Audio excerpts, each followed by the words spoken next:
Right now, at 300 Biscayne Boulevard Way in downtown Miami, a 66-story glass sphere is leaning into the skyline, and somewhere on the 47th floor, a buyer who paid 8 figures for a sky residence is staring at a brown stain blooming across his living room ceiling like a bruise. Outside, the building gleams. Inside, water is finding paths no engineer drew. $1 billion.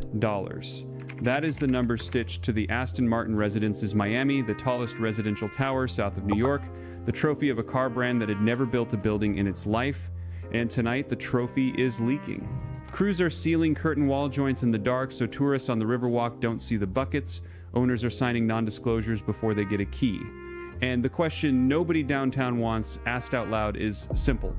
Who signed off on this? Who knew before closing? And why is a tower that opened less than 2 years ago already being patched like a 40-year-old condo on the brink?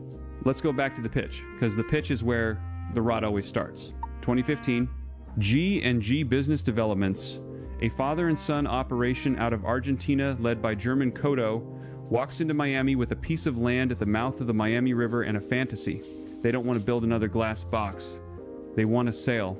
They want a yacht hull pointed at Biscayne Bay, and to sell that fantasy, they need a name that screams more than luxury, a name that screams legacy.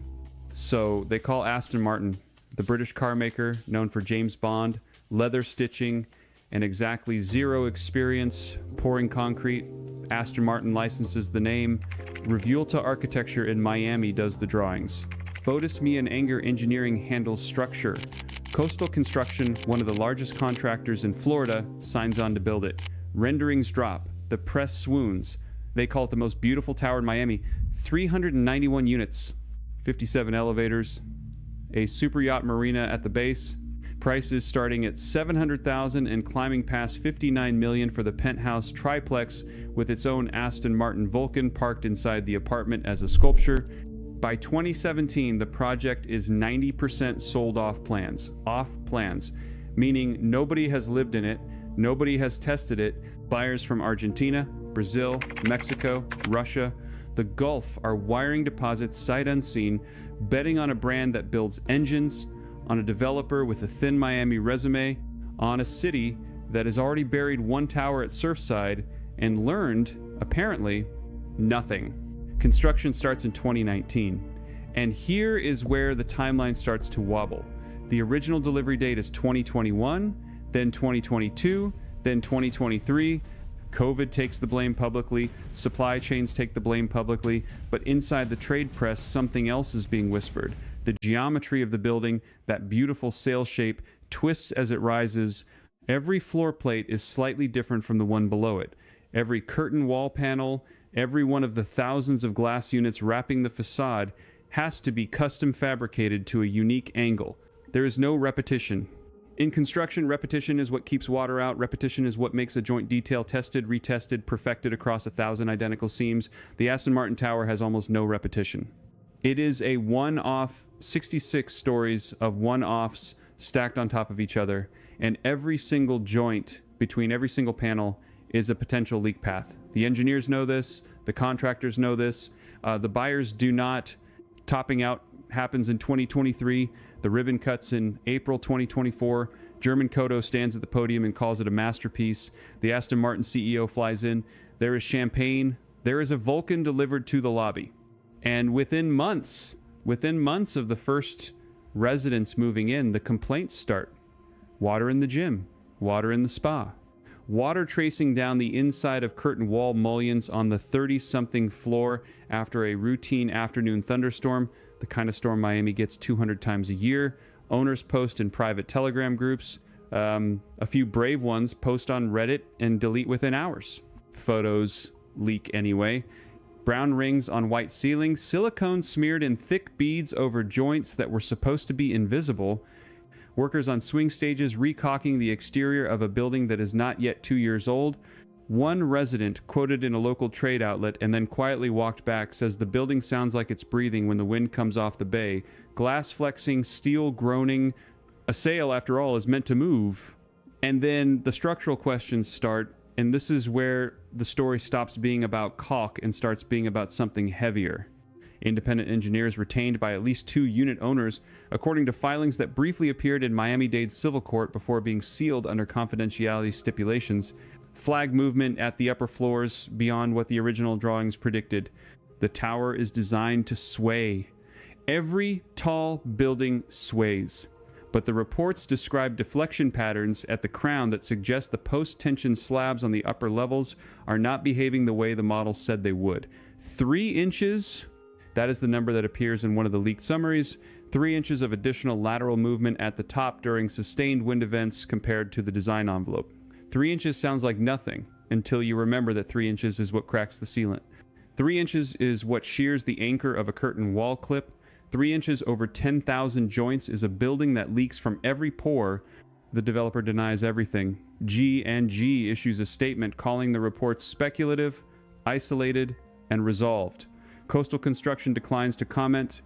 Aston Martin, the brand whose logo is bolted to the lobby floor in polished bronze, says it is a licensing partner only, that it does not design or build, that all engineering questions should be directed to the developer. And there it is. The first crack in the wall of accountability. The name on the building is not responsible for the building. The architect points at the engineer points at the contractor points at the subcontractors who fabricated the panels in 3 different countries. The developer points at the licensing partner whose name sold the units. And the buyers, the people who wired 7 figures, 8 figures, in some cases more than $50 million, are left holding receipts for a sale that doesn't hold water. Lawsuits start filing in late 2024. By mid-2025, there are at least 9 separate actions, some individual, some attempting class status. The numbers are staggering. One owner alleges remediation costs on his unit alone exceeding $400,000, not including the diminished value of a residence he can no longer comfortably resell because every prospective buyer's inspector now knows what to look for. The Condo Association, still partially controlled by the developer under standard Florida turnover rules, initially refuses to commission an independent building-wide assessment. Owners push, the association stalls. Finally, under pressure from the Florida Department of Business and Professional Regulation, in the post-Surfside regulatory climate, a Phase 1 milestone inspection is ordered ahead of schedule. The findings are not public. The findings are reportedly bad enough that the insurance carrier underwriting the building's master policy has signaled a premium increase that, according to 2 brokers familiar with the renewal, could exceed 300%. 300% on a building less than 2 years old. And here is the paradox that should make every buyer in Miami sit down. The fix was the failure. The very thing that made the Aston Martin Tower a masterpiece. That twisting sail geometry, that unique panel at every floor, that refusal to repeat, is the thing that made it impossible to waterproof at scale. You cannot perfect a detail you only build once. You cannot catch a flaw in a panel that has no twin to compare it to. Beauty in this case was the structural defect, and nobody, not the architect, not the engineer, not the contractor, not the developer, not the brand, told the buyers that the sail shape they were paying a premium for was also the reason their ceilings would weep. Now follow the money, because the money tells you who knew. G&G refinanced the construction loan in 2022 at a valuation that assumed full sellout at advertised prices. The refinance documents, portions of which surfaced in a related commercial dispute, included a representation that no material construction defects were known to the borrower at signing, 2022. The same year, internal punch lists, according to 2 former site supervisors who spoke to a local investigative reporter on background, already listed curtain wall water intrusion at multiple test mock-ups. The mock-ups failed, the building kept rising, the closings kept happening, the brochures kept promising. Not one of those buyers, not one, was handed a disclosure that said the facade system had failed its own water tests before their floor was even poured. That is the vacuum. That is the hole at the center of this story. Nobody has been charged. Nobody has been indicted. Nobody has surrendered a license. The Aston Martin CEO is still photographed at galas. German Coto is still developing. Revuelta is still designing. Coastal is still building, including, and this is the part that should chill you, at least 2 other super tall residential projects currently under construction in downtown Miami right now. the same playbook, off-plan sales, licensed luxury brand on the lobby floor, unique geometry sold as artistry, same engineering firms, same subcontractor pool, same buyers, many of them rolling their deposits from one trophy into the next. Florida has a building safety law now, passed after Surfside, that requires milestone inspections at 25 and 30 years. 25 years. The Aston Martin Tower is failing at 2. The law was written for old buildings because lawmakers could not imagine a new building rotting this fast. The law has no teeth for a tower that leaks before its warranty expires.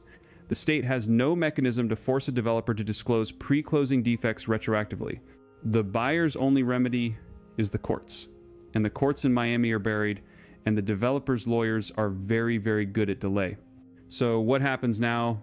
The patching continues, the swing stages keep dropping down the facade at night, the silicone keeps going on in beads thicker than the original detail ever called for. The owners keep signing arbitration agreements in exchange for individual settlements that come with gag clauses, which is why you have not heard half of these names in the news, which is why every leaked photo gets pulled within hours, which is why this video right here is one of the only places you will see the numbers laid out in one place. The Aston Martin Residences will not fall down. That is not the story. The story is that a tower marketed as the pinnacle of permanence is being held together by a maintenance contract, and the people inside it are paying for the privilege. Go back to that buyer on the 47th floor, the one staring at the brown bloom on his ceiling. He is not going to win. He is going to settle. He is going to sign the NDA. He is going to list his unit at a loss, and the next buyer will get the same brochure with the same renderings of the same sale and the same Aston Martin logo polished in the lobby, and the cycle will continue, because in Miami, the only thing taller than the towers is the silence around them. If you live in one of these buildings, if you are about to buy in one of these buildings, if you have ever wondered why the most beautiful skyline in America is also the most litigated, ask yourself this. When the name on the door is a car company, when the developer is offshore, when the engineer is shielded by limited liability, when the contractor is already pouring the next one down the block, who exactly is left to be responsible when the ceiling starts to weep? Drop the address of the building you're worried about in the comments. I am building a map. The next one I investigate will be the one you name the most. And if you want to see what crumbles next before the press does, stay subscribed, because in this city the renderings always come first, and the truth always arrives by elevator, floor by floor, league by league, until somebody finally has to answer for the sail that could not hold the sea.